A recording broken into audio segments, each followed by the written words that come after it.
आज हलो रामनवमी दिन तो जाबो।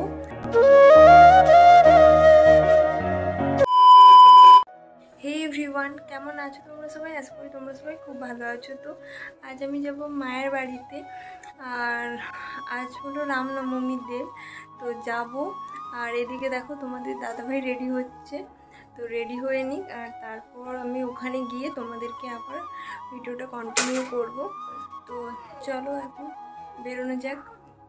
তোমরা সবাই ইন্ট্রো দেখে বুঝতেই পেরেছো যে এই ভিডিওটা অনেক দিন আগের ভিডিও।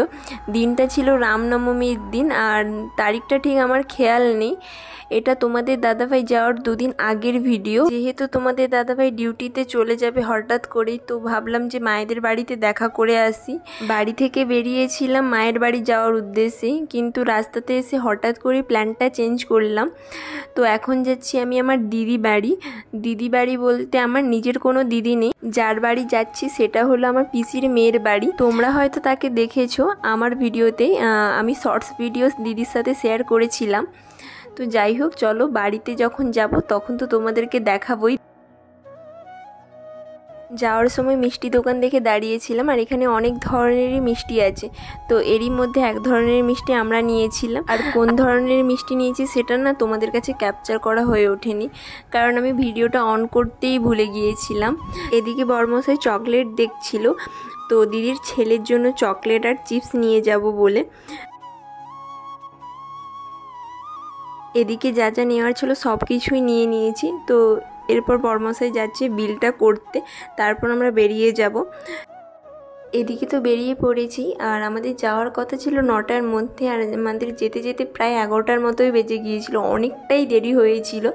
এদিকে দিদিও ফোন করছিল আর মাও ফোন করছিল, দুদিকেই যেতে দেরি হয়ে যাচ্ছিল।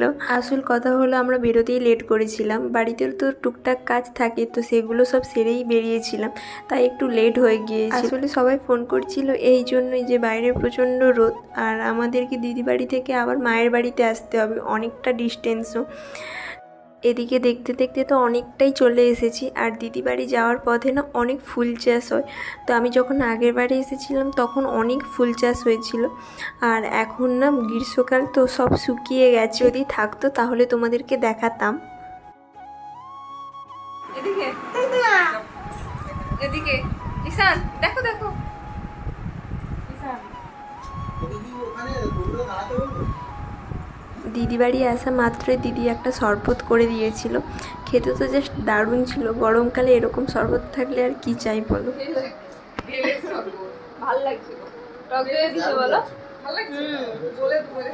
আর জানো, আমি যখন কোয়ার্টারে থাকতাম তখন দিদিকে মাঝে মাঝেই ফোন করতাম যে কিছু ইউনিক ইউনিক রেসিপি বলে দেওয়ার জন্য, আর দিদি দারুণ দারুণ রেসিপি বলতো, আমি সেগুলো ট্রাই করতাম, খেতে তো জাস্ট দারুণ লাগতো। এদিকে আয়নার সামনে দাঁড়িয়ে দাঁড়িয়ে একটু ফটো তুলছিলাম, একটু ভিডিও করছিলাম। আমি না আয়না দেখতে পেলে এরকম করি, তার জন্য অনেক বকাও শুনেছি। এদিকে আবার দিদি ব্রেকফাস্টও দিয়ে গেল, আর ব্রেকফাস্টে ছিল চাউমিন আর ডিম টোস্ট। অনেক করেই বলছিলাম যে খাবো না, বাড়ি থেকে খেয়ে এসেছি, কিন্তু শুনলই না। চলো তাড়াতাড়ি খেয়ে নিই, তারপর না ওকে একটু বেরোতে হবে আর আমি একটু দিদির সাথে গল্প করব, তারপর বাড়ি যাওয়ার জন্য বেরিয়ে যাব। এদিকে ও চলে এসেছে আর আমরা বাড়ি যাওয়ার জন্য না বেরিয়েও পড়েছি। আর বাইরে প্রচণ্ড রোদ ছিল, তো মুখে না এরকমভাবে স্কার্ফ ওই বেঁধে দিয়েছে। তো আমাকে দেখে যে কেউ ভাববে যে আমি চোর বা ডাকাত। আরে না না, জাস্ট জোকিং, তোমাদের সাথে মজা করছিলাম।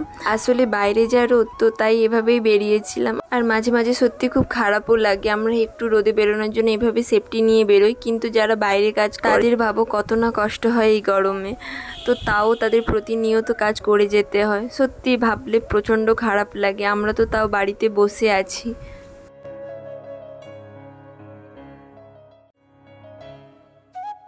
এদিকে মায়ের বাড়ি চলে এসেছি, আর মায়ের বাড়িতে এসে ফ্রেশও হয়ে নিয়েছিলাম। ফ্রেশ হয়ে না একটু বসেছিলাম, সবার সাথে একটু গল্প করছিলাম, তারপর মা খাবার দিয়ে দিল, তো আমরাও খেতে বসে পড়েছি। অনেকটা দেরিও হয়ে গিয়েছিল, প্রায় 2টোর মতো বেজে গিয়েছিল। আর আজ দুপুরের রেসিপিতে ছিল পাতলা চিকেনের ঝোল, আর মাছ ছিল, আর কিছু ভাজা ছিল। তো আমরাও খেয়ে নিচ্ছি, আর এদিকে বাড়ির সবারও খাওয়া হয়ে গিয়েছে, মা বাদে সবারই খাওয়া হয়ে গিয়েছে। আচ্ছা, তোমরা আমাকে অনেকেই কমেন্ট করেছিলে যে আমি তোমাদের দাদাভাইয়ের সাথে কোয়ার্টারে যাচ্ছি কিনা। তো আমি কোয়ার্টারে যাচ্ছি কিনা সেটা আমি তোমাদেরকে পরের ভিডিওতে বলবো। এদিকে বাবা সন্ধেবেলা ফুচকা নিয়ে এসেছিলো, সেটাই আমরা সবাই মিলে খাচ্ছিলাম। আর সন্ধ্যেতে মেলা যাওয়ার কথা ছিল, আমার বাড়ি থেকে কিছুটা দূরেই মেলা হচ্ছিল। তো প্রথমে ভাবছিলাম যে যাব, তারপর না একদম যেতে ইচ্ছে করছিল না। তো তাই বাবাকে বললাম যে ফুচকা নিয়ে আসো, সবাই মিলে খাবো। তো এভাবেই দিনটা কাটিয়েছিলাম।